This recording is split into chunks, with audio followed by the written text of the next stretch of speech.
Medium Killer Sound.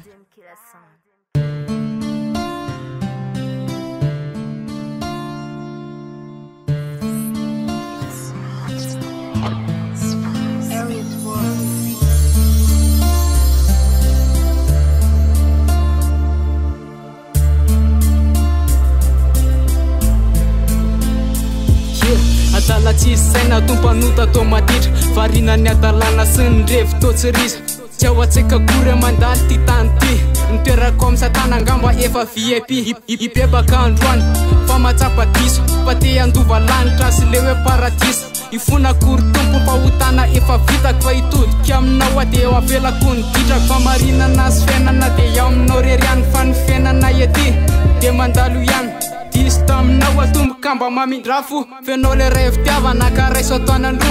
Efa nanenenako ray eloka zay vita Raiso fa hoafokanao reo androko sisy Tiako ray anao ny alohany fiainako ety Raiso fa te ody le zanaka nani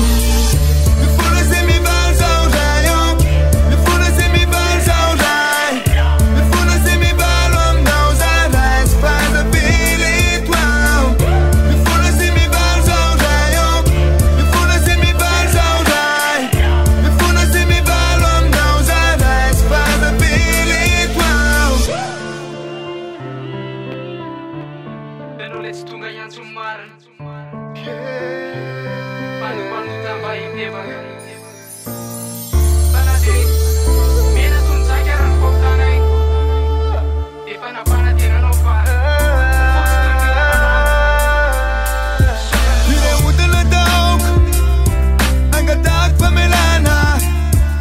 Tsy metrika tompo nianaraka anao Olombelona ihany ao mbola manditany ao Tsy mbola fanay Fa marapanay Hanavao ny falora tena tao aminao Satria anao tompo Sy tonga iatsy ny